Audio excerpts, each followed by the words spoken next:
Então vamos lá. Então, Diogo, eu quero fazer um cálculo do meu município dessa captação ponderada.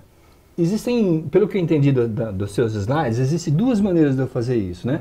Ou aplicando a fórmula direta, e aí eu faço isso sem entender o que está acontecendo, ou eu faço isso entendendo o processo como um todo, e aí eu mesmo construo a fórmula, porque na prática, assim, eu vou saber onde é que está errado cada uma dessas questões, né?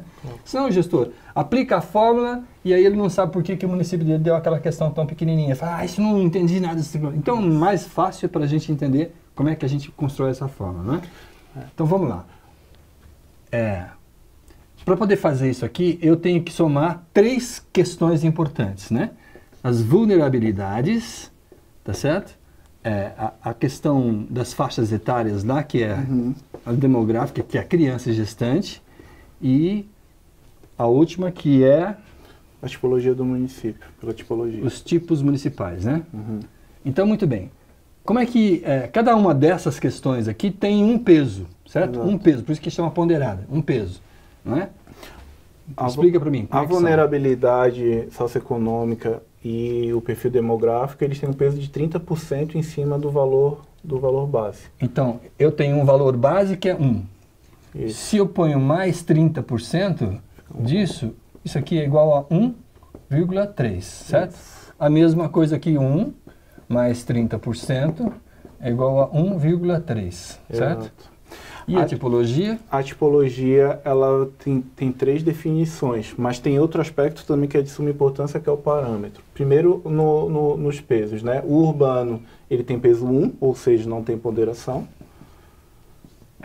Urbano é 1. Isso. O intermediário, já que é o adjacente, ele tem 1,45. 1,45. E o rural, que é o remoto, quer dizer, é peso 2. 2.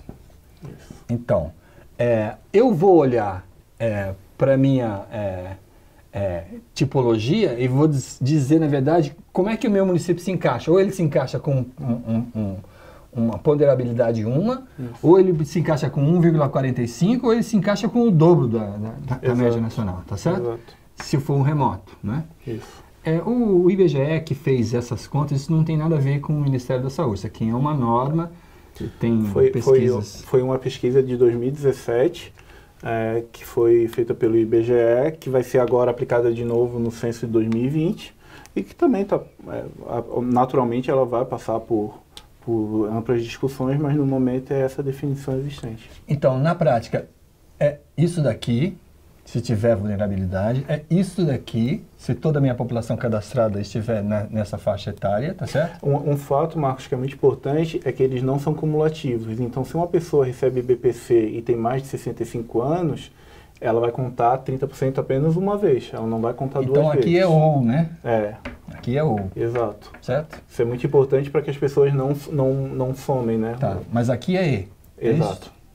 Então, eu vou usar ou a vulnerabilidade social, ou a questão demográfica que estabelece no cadastro, e aí eu vou somar isso à minha vulnerabilidade do município. É isso? Então, é 1,3 mais 2,0. Isso aqui significa 3,3. É isso? É assim? Se eu estou partindo do pressuposto que o meu município tem uma população remota, que é difícil eu ir trabalhar com essa população remota, eu estou utilizando esse 2 aqui. Se eu estou partindo do pressuposto que eu tenho uma população vulnerável, de acordo com aquelas questões lá dos três condicionantes, então eu estou utilizando 1,3 ou... Isso para a parte dessa população que está no município remoto, que tem essas condições. O que nós fazemos geralmente para chegar no total de pontos? Nós separamos em dois momentos. Esse momento que é da população que tem a ponderação e um momento da população que não tem a ponderação, que seria 1 mais 2, no caso, né, que não teria 30% em cima. Porque não vai existir 100% da população que vai ter algum critério de ponderação, entende? Então essa separação ela acaba tendo que existir porque não existe nenhum território no país que tenha 100% de população vulnerável que sofra o perfil demográfico. sempre tem uma pessoa que tem um pouco melhor de vida lá, mesmo que seja um município extremamente Exato, pobre, né? Exatamente. Bom, então, aí isso aqui isso varia. Pode ser, na verdade, esse aqui para cá e esse aqui para lá, dependendo da situação, tá certo? E como é que eu faço a soma dessa história toda aqui? O que nós aplicamos? Nós aplicamos o valor, esse valor aqui multiplicado pela quantidade de população vulnerável e esse valor aqui multiplicado pelo total da população não vulnerável. Se soma-se esses dois valores e chega ao número de pontos.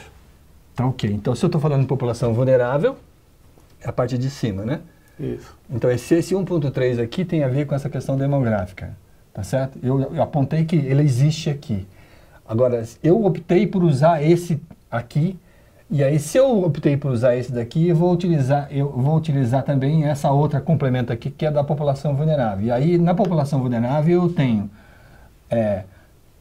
olhar para 100% da população e dizer 20% dela é vulnerável, e aí eu vou usar este cálculo. Então, eu tenho, por exemplo, 20% da população é vulnerável. Então, é 3,3 vezes a minha população, que é 100 mil habitantes, por exemplo, vezes 20 mil, certo?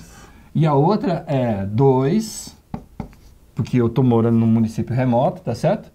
Vezes 80 mil. Então, tudo bem, o meu município tem 100 mil habitantes e mora no remoto. Acho que é meio difícil isso acontecer no país, mas de qualquer maneira, né? Então, isso daqui vai dar para mim um cálculo de quanto é que eu vou estar... Aqui é 3, né? 1 mais 2... Aqui é 3. É mais mesmo, né? É isso? É verdade, senão fica meio distante. É uma maneira de fazer essa multiplicação. A partir do momento que eu faço essa multiplicação, eu vou chegar, eu somo esse valor aqui mais esse, e vou ter um número de pontos. Sim. Aí eu tenho um número de pontos. E esse ponto, o que eu faço? Você pega esse número de pontos e multiplica pelo valor per capita base. Número de pontos vezes valor per capita básico. Isso. Quanto é que é o valor per capita básico que foi definido agora pela portaria? R$ 50,50. Então, esse valor per capita básico é R$ 50,50, certo? Esse aqui é o valor atual, tá certo? Isso aqui pode mudar, enfim, dependendo do financiamento que o Ministério disponibilizar para a atenção primária de saúde, você pode ter um valor maior ou menor, né? Seja como for. Esse valor aqui é multiplicado por esse número de pontos. E aí, isso eu vou chegar a um valor que é o quanto que o município vai receber durante um ano. Isso. Certo? E aí eu divido isso por 12 e vai dar quanto é que eu recebo por mês. Exato. É isso. Tem alguma forma que eu possa aplicar isso mais simplesmente? Aqui a gente tentou entender onde é que... Isso vai variar muito do entendimento, conforme eu mencionei. Tem pessoas que preferem fazer a conta, colocar todos os números. Né? Por exemplo, da mesma maneira, tem pessoas que já gostam de aplicar diretamente o valor previsto, o valor financeiro mesmo, e não utilizar o valor per capita lá no final pelo número de pontos. Então, existe N maneiras de fazer esse cálculo, né? O mais importante, que nós sempre insistimos, é que esse entendimento aqui, dessas ponderações, ele esteja bem claro. Porque a partir do momento que você entende essas ponderações, na hora de aplicar essas fórmulas aqui, fica muito mais fácil o entendimento. Né? E faz muito mais sentido. E faz muito mais sentido também o entendimento para que ele possa melhorar, para que ele possa ver onde ele possui uma possibilidade de aumento no valor e por aí vai. Então, entendendo as ponderações, né? Essas 3 ponderações, 2 relacionadas ao cadastro e uma que é espacial, que é da tipologia do município, depois a aplicação das fórmulas ela fica muito mais simples. E aí vai ao gosto do freguês, né? Como a gente fala, né? Tem pessoas que vão fazer direto por ter mais facilidade, tem pessoas que ao invés de somar, eles vão multiplicar direto, e assim por diante. As pessoas elas têm, para o entendimento matemático, tem N situações, N maneiras. Inclusive, no início da discussão, se pensou em fazer calculadora, mas uma calculadora automática ela poderia induzir um entendimento muito cartorial do processo. E aí nós perderemos o nosso foco, que é olhar para essas ponderações e entender o território. Né? Então, na prática, a gente tentou dividir essas questões aqui, não aplicar uma fórmula, que é justamente para o apoiador entender o que é que está acontecendo nesse processo. Quando, na prática, sim, eu vou dizer assim, eu tenho tanto de recurso por ano no meu município e ele é oriundo de uma forma que foi aplicada, como é que isso surgiu? Onde é que isso está? Quais são as preocupações que o gestor deve ter em relação a essa quantidade de recursos que ele está recebendo e essa ponderabilidade para poder melhorar o desempenho, melhorar a captação de recursos, a captação de recursos financeiros para o município. Isso aqui é importantíssimo, não é? Um aspecto que eu queria tomar a liberdade de pontuar são os limites financeiros para o recebimento. E esses limites financeiros eles estão muito relacionados ao parâmetro. Num primeiro momento da discussão do Previne Brasil, teve muita polêmica com relação àquele parâmetro de 4.000 pessoas para o município urbano, 2.750 para o município que é adjacente e 2.000 para o município que é remoto. Esse parâmetro, como o próprio nome já diz, ele também está relacionado a essa lógica. Então aqui eu tenho 4.000 de parâmetro, aqui eu tenho 2.750 e aqui eu tenho 2.000. Por que isso é importante? Como o próprio nome já diz, ele é um parâmetro, não pode ser confundido como meta. Por que eu estou falando isso? Os municípios não têm que adequar o quantitativo de pessoas vinculadas a uma equipe por conta desse parâmetro. As pessoas não vão mudar de bairro, ser atendido de outro bairro por conta desse parâmetro. Ele é um parâmetro que, ao ser multiplicado pelo número de equipes, ele vai dar um teto ou um piso de recebimento da captação ponderada. Eu gosto muito de usar o seguinte exemplo. Eu tenho um município de 10.000 pessoas, que ele é urbano, com 2 equipes. O parâmetro é 4.000 para o município urbano. 2 vezes 4, 8.000. Então, ele tem um teto, nesse caso, de recebimento de 8.000 pessoas dentro da captação ponderada. A população dele é 10.000 e ele tem um teto de 8. Por quê? Porque ele não tem a cobertura de 100%.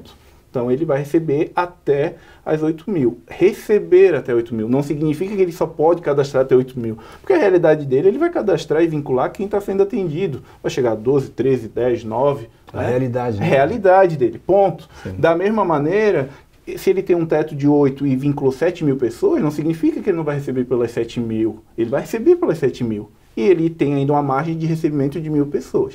Isso é o primeiro exemplo. O outro exemplo que eu gosto de utilizar nessa mesma lógica é esse mesmo município com 10.000 pessoas, só que ao invés de ele ter 2 equipes, ele tem 3. 3 vezes 4 dá 12, mas a população da estimativa do IBGE dele é 10. Então, nesse caso, o teto para recebimento da captação ponderada limita-se ao 10, porque a estimativa do IBGE é 10.000 pessoas. E aí é muito importante, Marcos, os municípios e os apoiadores terem a tranquilidade de que, por mais que o município tenha mais pessoas do que a estimativa do IBGE coloca, por mais que tenha sazonalidade, por mais que tenha assentamento, por mais que tenha situações que aquele município que está lá com estimativa de 10.000 tenha 15.000, não se apeguem a isso nesse momento. A partir do momento que sejam vinculadas essas pessoas, elas sejam atendidas, nós vamos ter num banco de dados oficiais do Ministério da Saúde a realidade. A partir do momento que eu comprovo essa realidade, aí sim eu consigo fomentar uma discussão junto ao Ministério para ter outros desdobramentos. Em outros termos, não é o IBGE que vai dar a palavra final. Exato. É, na verdade, a realidade do número de pessoas no município que as equipes cadastrarão, que vai apontar depois um processo de discussão junto ao Ministério da Saúde para poder financiar essa realidade. Exatamente. Só queria lembrar aos colegas apoiadores que a maior parte dos gestores sempre falam que o município está aumentando a população. O que nós estamos observando hoje no país, de uma maneira geral, é diminuição da população de pequenos municípios e aumento da população em regiões metropolitanas. Esse é um processo sociológico que está acontecendo nesse país. Eu acho que, inclusive, a saúde é um dos componentes que ajuda a fazer esse processo de centralização. Isso está acontecendo e muitas vezes o gestor fala, mas eu tenho tantas pessoas cadastradas na minha equipe e tudo mais. Muito bem, é muito importante que esse cadastro seja real, que ele reflita de fato a quantidade de pessoas que tem no município, né? Para depois a gente poder fazer uma reivindicação nossa enquanto municipalidade, como você tem citado aí, né, pelo CONASEMS, para poder dizer assim, junto ao Ministério da Saúde, que esse município precisa ser financiado diferentemente porque ele tem uma população diferenciada em relação àquilo que o IBGE está apontando. Exato. Então, isso está pactuado. Exatamente. Isso se encaixa para as regiões que são fronteiriças. A gente fala muito de a Roraima com a Venezuela, mas tem Mato Grosso do Sul com a Bolívia, tem a Argentina, tem Paraguai. Então, a partir do momento que vocês registram esse atendimento, essa pessoa, vamos conseguir mostrar essa realidade. E outro fato que é muito importante, que se fala desde que SUS é SUS, é aquela situação do município A com o município B, né? O município B está melhor o atendimento, o cidadão do município A vai lá para ser atendido no município B. E o gestor do município B, meu Deus, mas a minha população de 10 mil está atendendo 20. Ótimo, vocês vão ter a oportunidade de mostrar oficialmente que estão atendendo 20. E aquele município que está com problema, ao contrário, vai estar lá um município com 20 mil pessoas, com 5 mil pessoas vinculadas e sendo atendidas. E aí a gente vai poder discutir tanto a nível de CIR-CIB e no âmbito tripartite, para que o dinheiro de fato acompanhe onde está sendo atendido e a gente tenha mais justiça nesse processo. Eu acho que você, apoiador, teve a oportunidade de discutir essa questão naquele seminário em Brasília, e agora a gente reviu isso, rediscutiu essa questão, e eu acho que isso aqui ainda vai suscitar muita dúvida, eu não tenho a menor dúvida a esse respeito, né? A gente vai precisar ainda aproximar isso, e eu acho que só tem uma forma da gente resolver isso, é colocando isso em prática e verificando de fato quais os problemas que a gente está tendo, e aí a gente vai aprendendo no caminho, né? Essencialmente é isso a respeito da questão da captação ponderada. Tem mais alguma coisa que acho que... Não, é um entendimento, antes de focar numa equação, focar no conceito e principalmente nas ponderações existentes. E que fique claro que é um processo em lapidação. Nós esperamos que a partir do momento que tenhamos um resultado de acordo com a realidade, nós possamos propor outros critérios. Será que a gente está mensurando de fato vulnerabilidade socioeconômica com esses 3 critérios que estão colocados ou não? Será que vai surgir um fato novo que eu possa ponderar? Será que a ponderação espacial dessa maneira está correta? Isso são todos, é um processo em construção como qualquer coisa no Sistema Único de Saúde. A gente tem que ter um cartaz escrito assim, proibido errar 2 vezes, né? A gente pode errar uma vez só, mas não podemos continuar no erro, né? Exato. Muito bem, vamos parar aqui essa questão de captação ponderada. Agora, eu tenho certeza absoluta que a gente ainda continua com muitas dúvidas, mas eu acho que já deu uma elucidada um pouco melhor nessa situação. Agora a gente vai passar para o terceiro vídeo, que é um vídeo sobre desempenho. Tudo bem?